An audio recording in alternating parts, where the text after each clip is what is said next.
Good morning, good evening, good afternoon, whenever the fuck you're listening. Welcome to another episode of Tailgate Trash Talk, Season 2. I got my man Gary Freeze with me. Gary, how you doing, bud? Doing good, man. We've got college football this weekend. I know there's not a lot of big games on the slate, but we got college football back, bud. That's right. It's week 0, baby. It's week Yes, 0. sir. Yes, So sir. before we get into this week's games, let's just recap last week what we kind of talked about. Uh, Obviously, we talked about the conference realignment and everything that has been going on in the background in college football there, NIL a little bit, and there's still some rumblings of some more realignment with Yes, sir. Oregon and the Big Ten.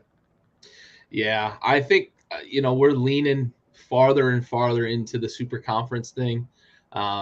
I know that the original talk of super conferences was back when Missouri and A&M came over to the SEC, and then Nebraska left the Big 12 along with who else left when they left? One other team, I can't remember who, What's but going on, Aaron? what's Appreciate up, you Aaron? joining me, bud. But that all kind of started back when the SEC and the Big 12 started or the Big 10 started poaching teams, and we're getting closer, I think. And then there was the news that kind of broke it. I realized it broke before the show, but I didn't see it till after the show, that there are other people floating the idea out there that football might be kind of standalone. So I think this is a developing situation that is going to start picking up steam, and we're going to start to see, as the snowball rolls down the hill, it's going to start getting bigger and bigger, and we might be less than the 5 to 7 years time frame than I originally thought. And we had talked about that being kind of a possible timeline. Yeah, We might be close. We might be real close to football just breaking away, and we might end up in a situation where we finally get the NFL and the NCAA, quote unquote, if it's still the NCAA, but they can stop playing fuck games, and collegiate football can just be minor league football, right? And that's, to me, I think we're going to get to that point, and that's what it's going to be. And these schools are going to be able to bring guys in, and it might be only a year, right? We might get to a situation where it's a little like basketball, where you play a year and you can go to the NFL. Possibly, there's certain exceptions that a guy like sure. a Jadeveon Clowney might have been ready for the NFL at 19, 20 years old, but not everybody is. But you see that in basketball too. So I think they're going to find a way to manage that. But I do think we're getting closer to just pull the veil, pull back the curtain, and just say college football is minor league football. Yeah, and one thing too that we talked about last week as well. We talked about the realignment of some conferences with some teams and everything here in the coming years. Uh, but we also, talked about basically the two leading conferences with everything being the Big Ten and the SEC. And literally, probably 20, 30 minutes after our podcast ended last week, then the big news comes out that the Big Ten just struck a $7 billion TV deal with Fox, Peacock. Um, there They was got one more, Amazon's got part of it, doesn't and it? I Yeah, believe so. I think Yeah, it's yeah, Amazon's got part of that deal. It's crazy, and yeah.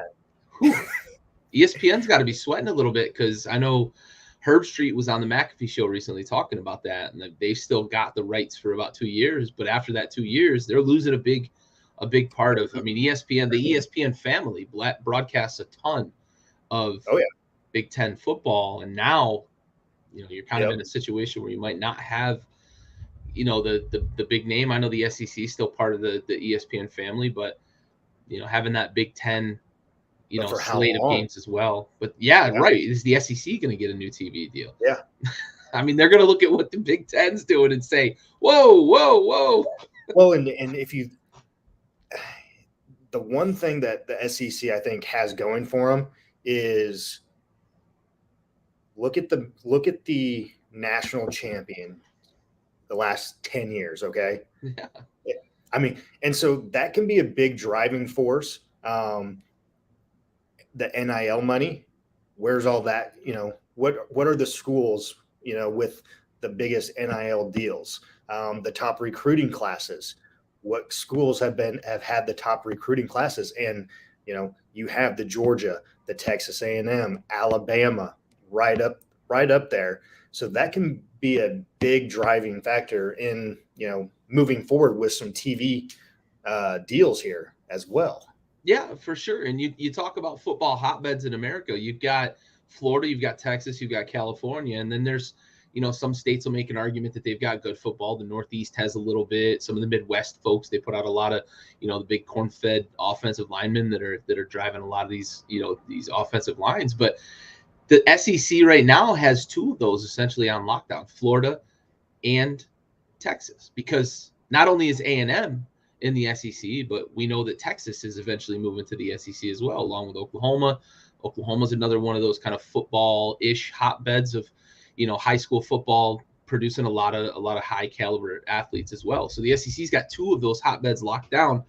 Where's the TV money? Because we've got all of this talent, we've got to keep it in the SEC, but we got to have the money to pay these NIL deals, and I think the TV money that the Big Ten's getting is going to start to sway how the NIL is handled.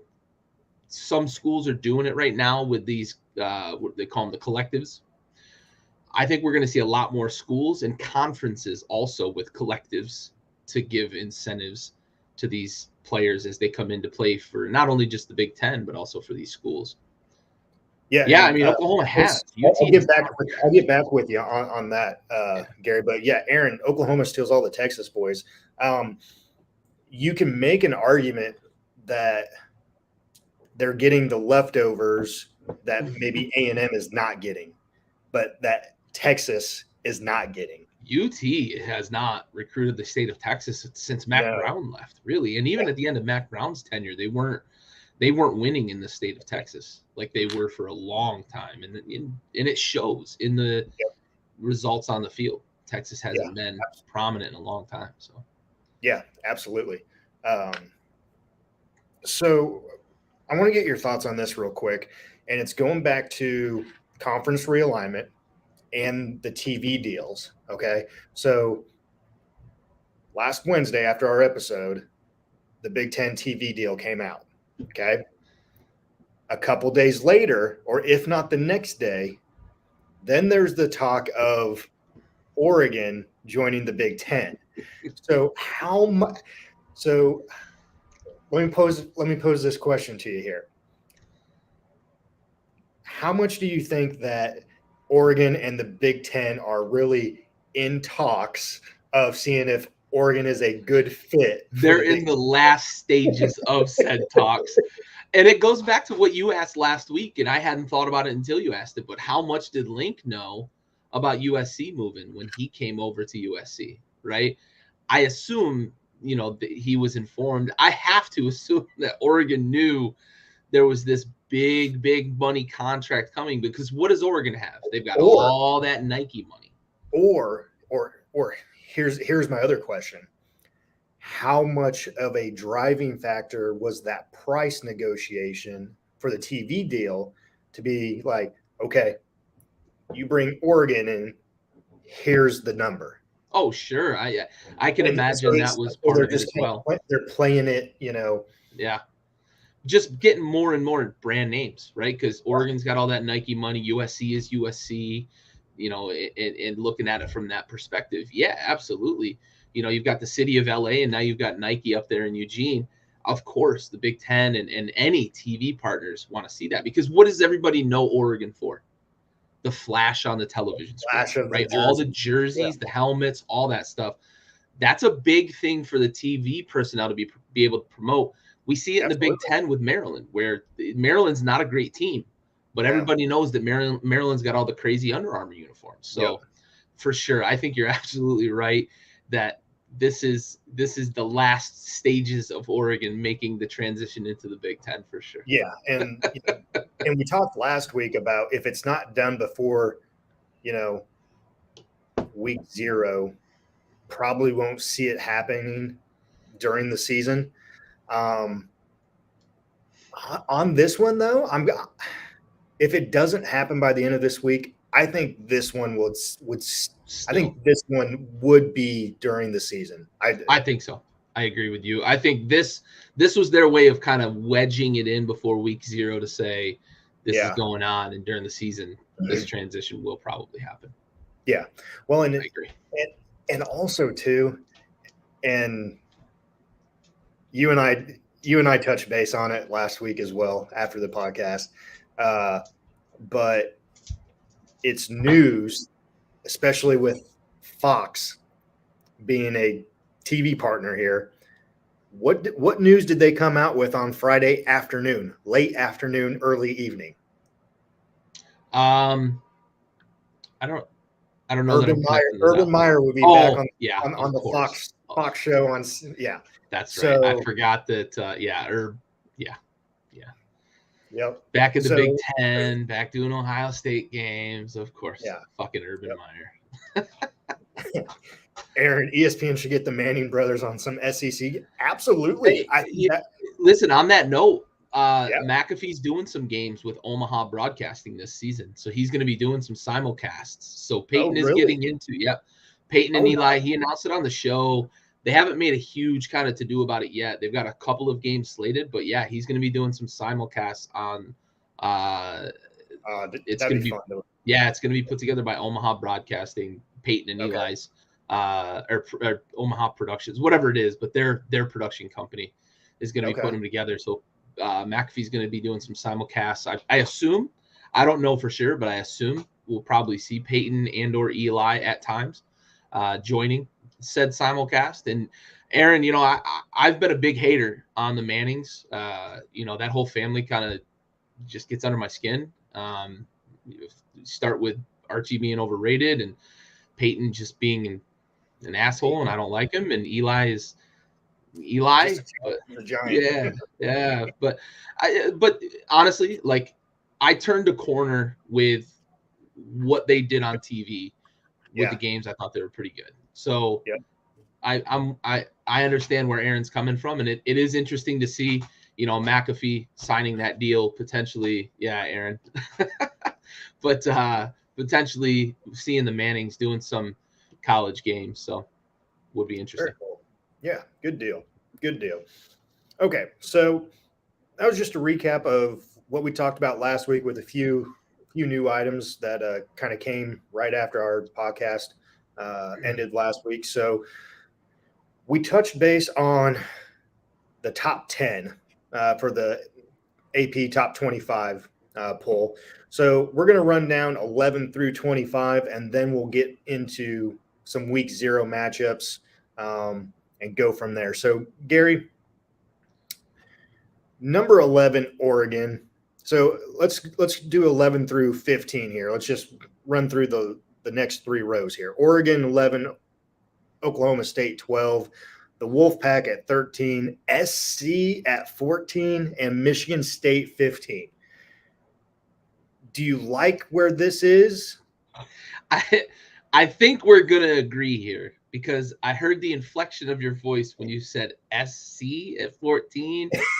I'm not a buyer yet, because that program has not been good for a long time, right? It's been probably a real decade since they've had some sustained success. They've had good players come in and out, but I just don't know that I buy that Link's going to turn it around and they're going to be a top 15 team this year.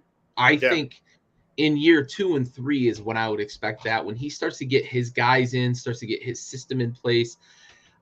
I will say this, having Caleb Williams follow him to SC, I think is going to expedite that process a bit, because 1, Caleb has familiarity, but 2, he's also like a dynamic, unbelievable athlete and can just make some plays. So I think they'll win some games this year, but this is the one that sticks out to me. I like the respect that the NC State's getting, because they had a great season last year and they returned a lot of starters this year. Especially on defense. That defense is great. Yeah, defense was very good last year. I think they returned like 10 starters. I think that's the number, yeah. and they returned some guys that were injured last year too that did not play. And I So, believe the projected 11th starter is a defensive end transfer, if I remember correctly, okay. for the NC State. So I believe they've got experience all the way across the board on that defense. I like Oklahoma State. Speaking of defense, that defense is pretty awesome as well. And of course, I like Mike Gundy. I don't have any issues in 11 through 15. Honestly, you could probably shuffle them a little bit. I think I might have put Oklahoma State ahead of Oregon right there, but I like Michigan State and what they're building and what they bring back. So I'm okay with 11 through 15, with the exception of what we talked about with SC. I just don't know that I buy Lincoln Riley winning a ton of games in year one. Yeah, I'm totally in agreement with you on SC. There, Michigan State kind of needs to be up there, especially with the massive contract that the coach got last year, the 10-year, $90 million or whatever it was. They better hope they're a top 15 team. Yeah, exactly. The only other one that kind of surprises me a little bit, and maybe it's just because it's a West Coast team and really haven't followed much of the West Coast teams, lately, just because they've struggled. And the only reason why we knew of, Oregon last year was because of Thibodeau, and they beat Ohio State In the early on. controversy with them being in the CFP, Yeah. and we bitched about them all year. Yeah. And so I really don't know what they're returning or anything else like that. So being at number 11 for me, I think is a stretch, but I think they're going to be right there at the top of the Pac-12 out there. But yeah, total agreement with you on SC there. I don't think that they're number 14, let alone top 25 by any means. So 16 through 20, 16 you got the U, 17 Pitt, 18 Wisconsin, 19 Arkansas, and 20 the Wildcats of Kentucky. Gary, you see any issues with 16 through 20 here? 17 for me is the one that sticks out that I have an issue with. Losing Pickett, losing their number one wide receiver to that big NIL deal he signed to go to SC. I don't know that Pitt's going to have enough horses. I know they play in the ACC, and the ACC's, it's a little top heavy with Clemson, and then everybody else. It seems they shuffle back and forth every year. But for me, it's Pitt. I think Miami's on the rise, so I won't gripe too much about them being at 16. But my issue is with Pitt at 17. I actually would not have Pitt in the top 25 to start the season because of the loss of Pickett and losing the talent. I mean, they lost not just Pickett. They lost a big wide receiver to the draft, and then they lost a wide receiver to the NIL who was supposed to be their number one playmaker this year. And they've got basically a redshirt freshman that's going to be starting this year because he got in one game last year, and it was pretty inconsequential. So I look at Pitt at number 17, and it doesn't add up for me. I will say I love 19 and 20. Love Arkansas and Kentucky getting the respect they're getting, just like NC State. I love them getting the respect they're getting. Love what Stoops is doing in Kentucky, and Wupig Sui had a great year last year. Let's keep that momentum going. Yeah, so I agree with you on Pitt as well. The one key factor, though, that you did not mention is that they lost as well, is our offensive coordinator, Mark Whipple. You're absolutely right. Yep. I left that. That's a big hit, too. Absolutely. Yeah. So you're having a whole new offensive scheme come into play here. So, yeah, totally agree with you on Pitt on that one there. So, all right, 21 through 25, rounding out the top 25 here. You got Ole Miss at 21, Wake Forest 22, the Bearcats of Cincy 23, Houston 24, and BYU 25. Gary, I know you have some comments here with 21 through 25, so let's hear it. Yeah, Ole Miss, I'm fine. Wake Forest, I think I'm okay with Wake Forest if Pitt wasn't in. 5 teams from the ACC here in the top 25, and yes, I'm lumping Notre Dame in as an ACC team here, but I just think, actually that would make 6, sorry, but to me, the ACC is not super strong. I would have put Wake Forest in over Pitt. I probably would have had Wake at like maybe 25. I like what they did last year, and they are returning some guys, and they lost their quarterback, which I know is going to hurt. We don't know how long he's going to be out. So if I had to redo my rankings from a few weeks ago before the announcement that he'd be out, I might drop Wake out of the top 25. My issue really, it feels like 23 through 25 were olive branches because we saw Cincinnati last year made it to the playoff. They lost their quarterback, but they returned a ton of guys. Like they've still got a lot of them dogs that were in the fight last year back. Love what Fickle does up there. He's a dude that'll fucking chew your face off and not think twice about it. Gritty guy. But Houston and BYU, I just feel like these were olive branches to say, like, oh, we're not going to play the game we always played. Everybody last year was saying, well, since he's going to get in, it's going to be well, somebody got in, and then they can just ignore him from now on. And I just feel like this was kind of, what the fuck is Houston doing in the top 25? That's my big thing. BYU, I do think is going to be good. I don't know that I would have had him in the top 25. I don't know what Houston's doing in the top 25. I could name probably 6, 7 teams that I might have put in over Houston. I don't get it. I know they've got some transfers that went there, but I don't see it.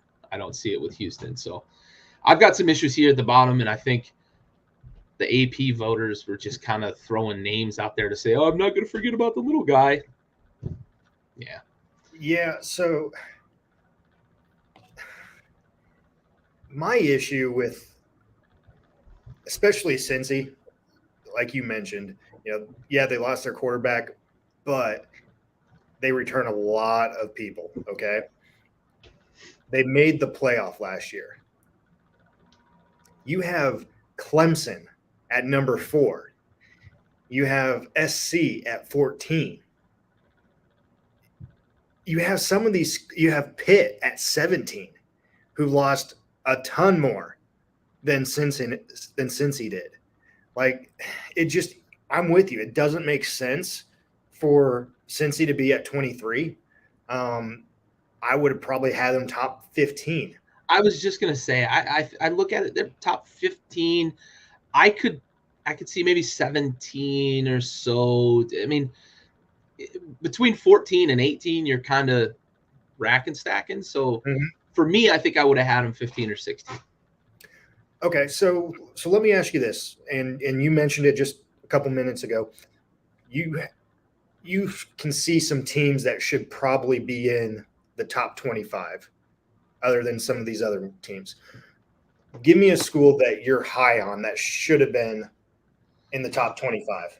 For me, I look at a team like Tennessee. That's probably the biggest one for me. They were on the rise last year. Yeah. That's probably the biggest snub for me. LSU is another one that comes to mind. I know last year, the last 2 years really were kind of a dumpster fire there, but they still have a ton of talent in the cupboard. And they're bringing Brian Kelly in, and it's LSU, and they're going to recruit again and again and again. And they had a good recruiting class this offseason despite all the turmoil from the last 2 years. LSU, I think, got a bit of a snub here. I think I would have to flip a coin, though, between Tennessee and Iowa in terms of my biggest snub. Okay. Iowa was number 2 in the nation at one point last year, had a chance to win the Big Ten, possibly play in the playoff, and they didn't exactly lose a lot of people. So to me, I think Tennessee and Iowa are the 2 biggest ones that stick out to me. And LSU is another one that I'm like, wow, I can't believe the voters didn't. The SEC bias is a real thing. And I guess that just surprises me that Tennessee and LSU got left on the outside. And that was sort of what led me to think like 23 through 25 were olive branches. And then there's this weird ACC thing going on. The ACC isn't going to be that good. I can promise you by the end of the year, only 2 of those 6 teams that are in the top 25 are going to be any good. We're on the same page there. We are on the same page. I would have a different feeling toward teams like Tennessee and Iowa, especially. Yeah. What about you? You got any that you think got snubbed that should be in? So you named some good ones. Another one that that has traditionally been in there, top 25 as of late, starts off hot, then kind of loses that one main game that they should win or that they need to win. Um, Big Ten school, Yeah. Penn State. Yeah. And then another one. I think the voters have been jaded by them. I think Yeah. there's some reality to that. That I think the voters have just gotten to the point where they don't want to give Penn State the benefit of the doubt to start the year. Yeah. And then one other one, and I talked about them last week. They're on the rise.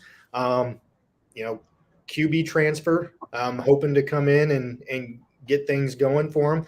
Had a lot of momentum towards the end of last season to build off of, and that's South Carolina. Another SEC school. Yeah, for sure. Beamer's got them going, man. You played that hype video last week, that conversation about, think about what the fans do to get in the stadium and shit. That's the right way to teach these kids.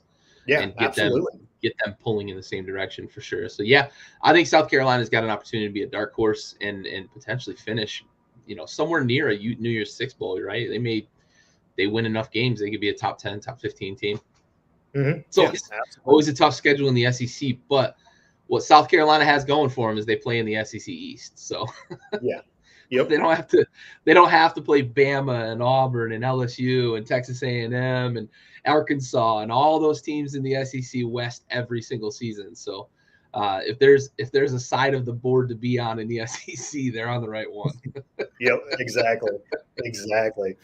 All right, before we get to our week 0 picks, we'll take a quick sponsor break here. And thanks to our sponsor, PocketPairClub.com. Pocket Pair Club, club number 26882. PocketPairClub.com.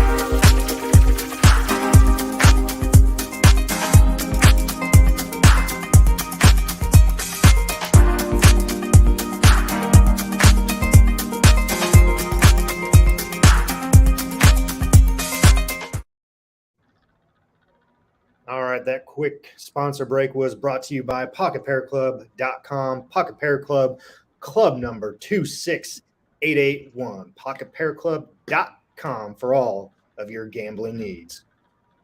All right, Gary, the time has come. We have college football this week, bud. We have college football in T-minus 3 days. 3 days. 3 days. We have college football. It's back. So, as we all know, week 0 is just, kind of just a culmination of getting back into college football form, really no big matchups this week, which week 0, there really never is. There's one key matchup that I think everyone is talking about, everyone is looking at and everything like that. So we'll get to that one. But I'm going to run down the rest of the games on Saturday. You give me your winners, and then we'll talk about the key one that is going to be talked about and that has been talked about all week. First game, you got Austin Peay, Western Kentucky. Who you got? Give me Western Kentucky. I think this is sort of a crapshoot. Going with the Hilltoppers. I like it. All right, Idaho State and UNLV. Give me the Rebs. Yep, I'm with you on that one. UConn, Utah State. Utah State is favored by 26. That's not enough. UConn's really bad. Bad. UConn is terrible. UConn is terrible. They finally won a game last year. Yeah, they did. What is it, 27? I think they had lost in a row, 28. Something like and that. finally got off the schneid last year. It's not a good program up there. It sucks because they used to be pretty damn good when they had Randy Etley up there. Ever since Orlovsky left. Orlovsky left. Yeah, Orlovsky left, and they haven't been great. He's running out of the back of the end zone in the NFL, but he was winning games at UConn. All right. Wyoming at Illinois. Illinois is favored by 11. Yeah, I think that's probably a good number. If Illinois can't beat Wyoming by a couple of scores, then they're gonna have a long season in the Big Ten. I'm going opposite here. I'm going. I'm going outright Wyoming. Yeah. Okay. I'm going with the Cowboys. Upset special. You were the king of the upset last year, so if you're out there listening, go put your money on Wyoming. New season, bud. New season. Might as well start off right. Right. Exactly. You got next game. Duquesne and Florida State. What is it? 30. It doesn't even give me a spread. Oh, that's right. It's off the board. It's off the board. That's how bad it is. Yes. Yeah, this is one you can take a nap through. Florida State by a bunch. Yeah. And if they don't, it's gonna be a long year. It's gonna be a long year, and that coaching hot seat is gonna be real hot. Real hot. All right, Charlotte, FAU favored by a tutty. Yeah, I like FAU in this one. This is another one like the Austin P. Western Kentucky. I think it's a little bit of a crapshoot. You kind of don't know what you're getting. But give me FAU, probably by a tutty. That seems about right. Okay. Florida, A&M, UNC. No, and there's no no spread on this one either. As there shouldn't be. Give me UNC by 48. The old tune-up game. That's right. We got a couple of them in week 0. Oh, shit. All right. North Texas, UTEP, even. I'm surprised by that number, to be honest. I thought UTEP would be favored by 6 or so. So give me UTEP, honestly. If there's a place you can find a way to lay some points, if they'll give you a field goal to lay or something, I'd lay the points if you get a little better juice. Yeah, I'm with you on this one, UTEP. Nevada, New Mexico State, Nevada by 9. That seems about right. Nevada by a couple scores.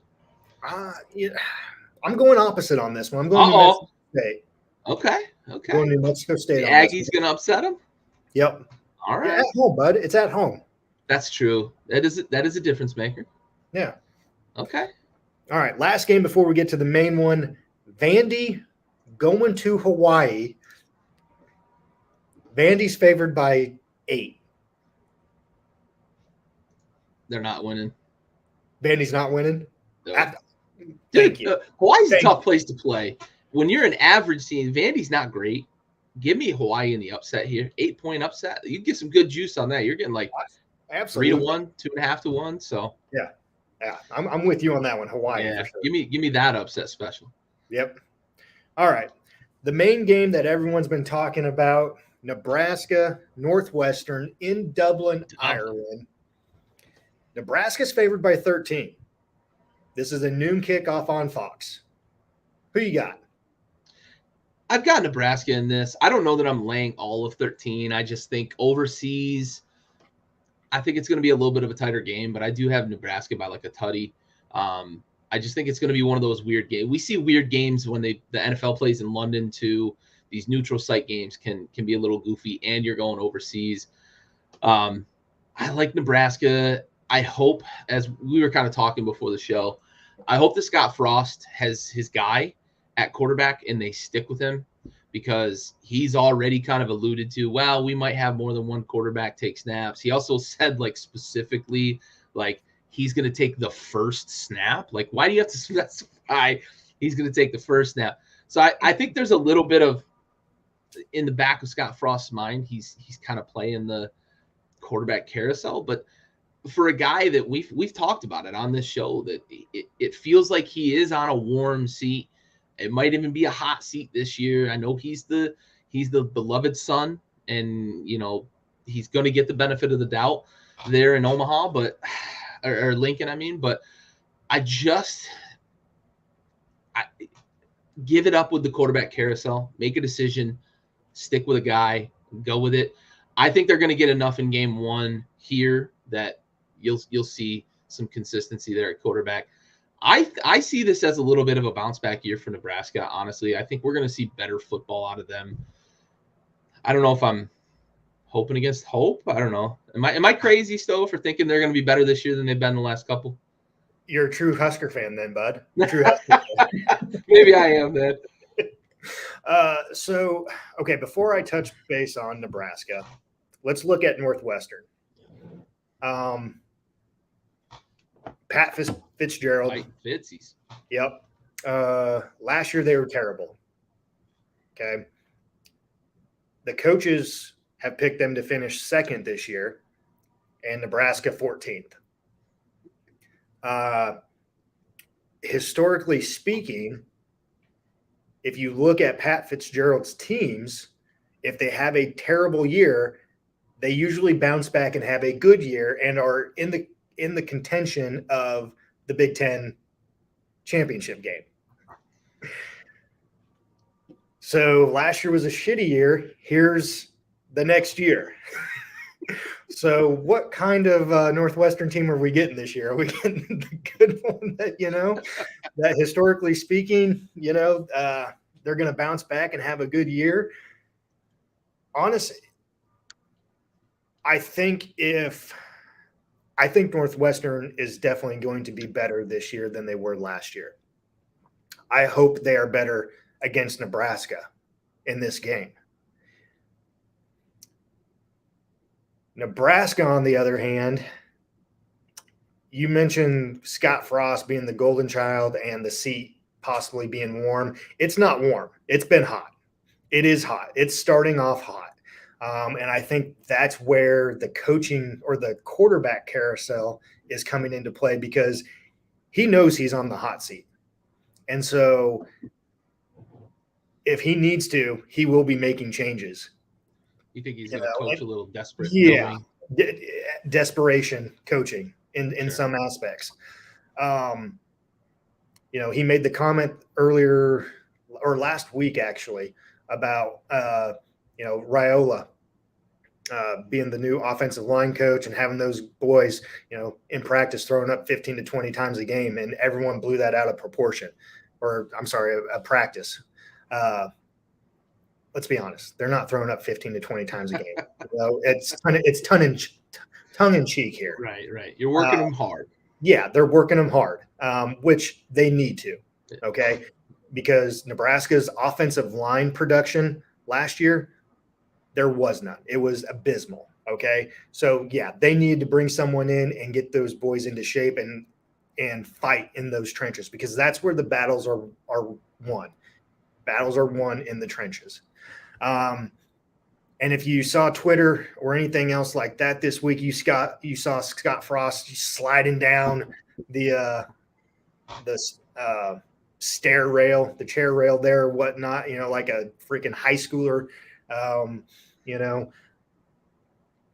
Give me Nebraska on this one and give me 17. Laying the points here.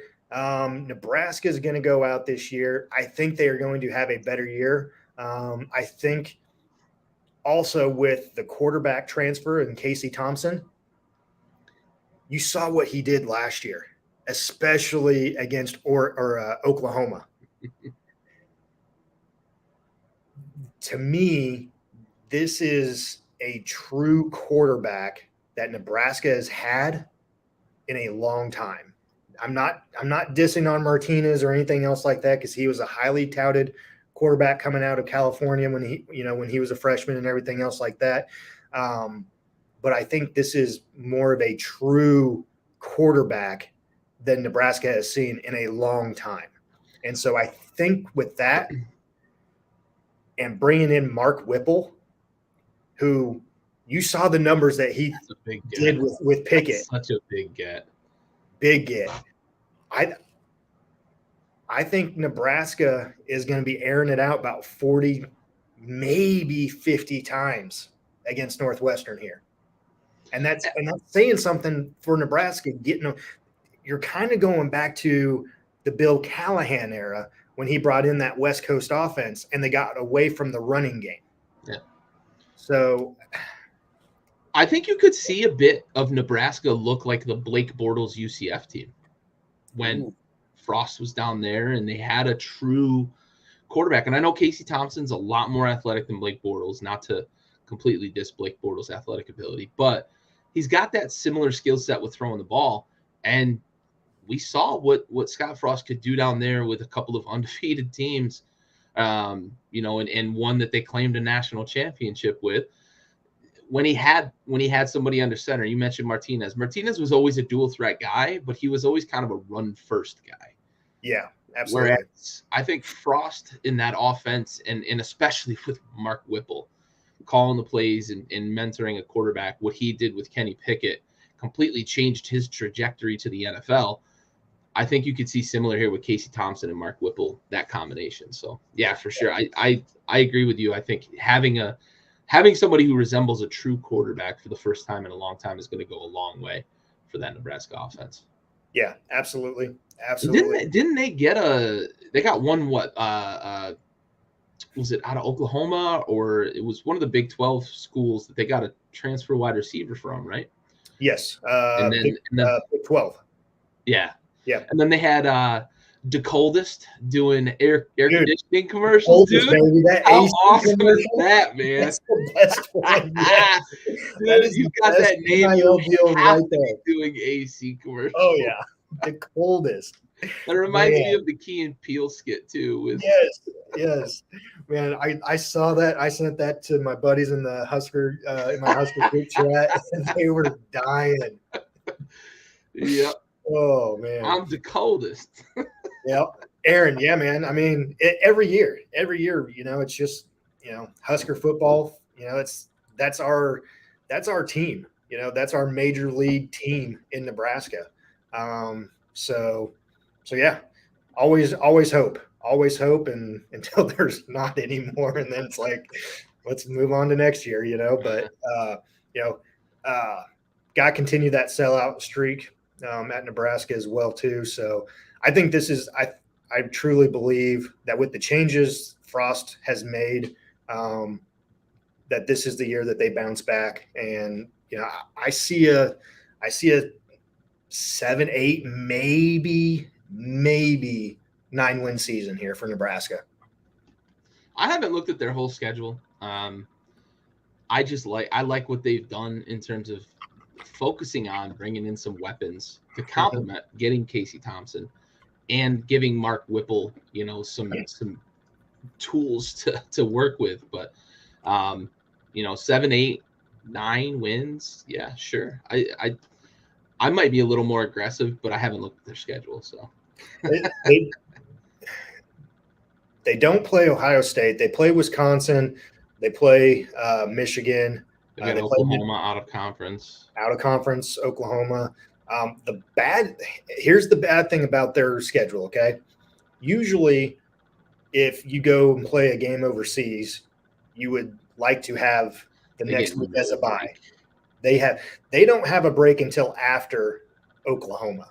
Yeah. So, they play North Dakota. That North Dakota's not, I know. They're nothing to shake a stick at. And then, exactly. And then Georgia Southern has knocked some teams off and given some people headaches with that fucking triple option shit that they run down there. Yeah. So they can't overlook anybody by any means. Yeah, for sure. But yeah, so all right, that's week 0. And before we conclude tonight's episode, with it being college football season starting in 3 days, Gary, what is one of your go-to tailgate foods? Yeah, I rattled this around in my brain a little bit, and the traditional stuff, I kind of wanted to steer a little bit away from that. So I'm gonna look at side dishes. And for me, when you're tailgating, if you don't have baked beans on your plate, you're not eating tailgate food to me, because that's stuff you could just throw in a crock pot. Yeah, man. Throw it in a crock pot, throw it on a plate. You're simple. Yeah, I'm a simple man. Something you can carry around the parking lot, throw it on a little sterno, or throw it in the throw it in the smoker and warm them up. You're good to go. Baked beans for me, that just, it feels like maybe it's a thing for me being back home. We used to watch football and we'd grill up burgers and dogs, and my grandma would make some awesome baked beans to eat on the side. Maybe that's what it is for me. Okay. Baked beans, man. I did not see that one coming. I got to throw you a curveball once in a while.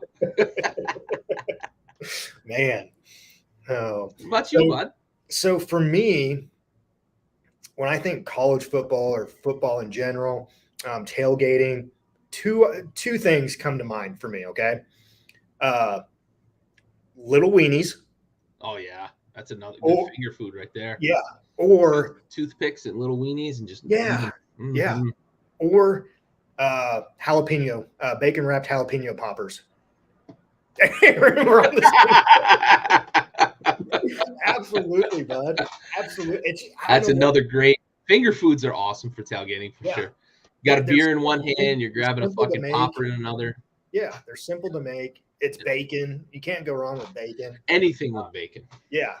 And it's the perfect amount of spice, So yeah, bacon wrapped jalapeno poppers. Love it. Yeah. And Aaron, going back to your comment, grew up in the 90s with Big 12. So yeah, absolutely. I mean, yeah, I remember those boys. I remember watching them. I mean, I still watch some of those old games and just seeing how they manhandled their opponents.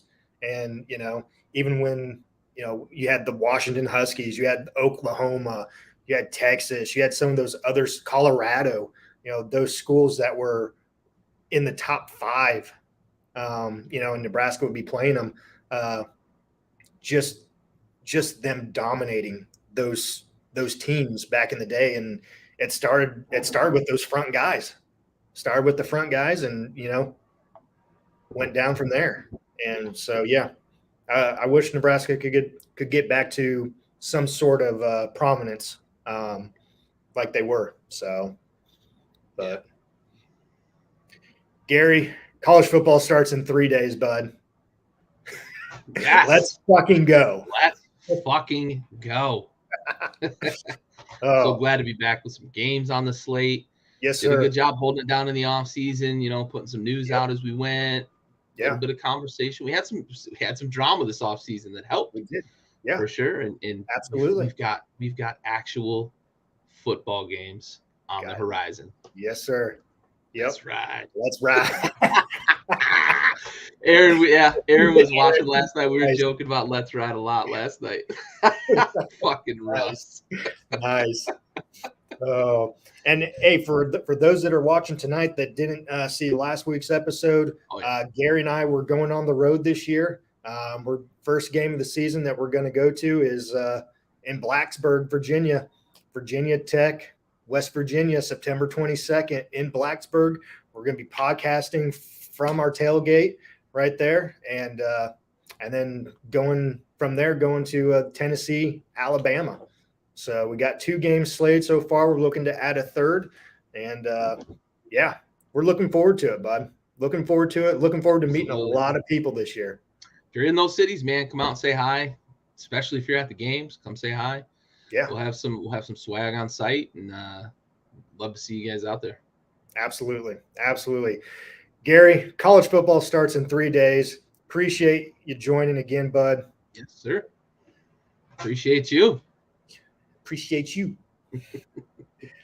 That is it for the Tailgate Trash Talk Season 2, Episode 2. Be sure to check us out every Wednesday night, 8 p.m. Eastern Time, followed by Rosenbaggers at 9. So Gary and I have about 10 minutes, and we will jump on for a Rosenbagger podcast. All right. For us at Tailgate Trash Talk, peace.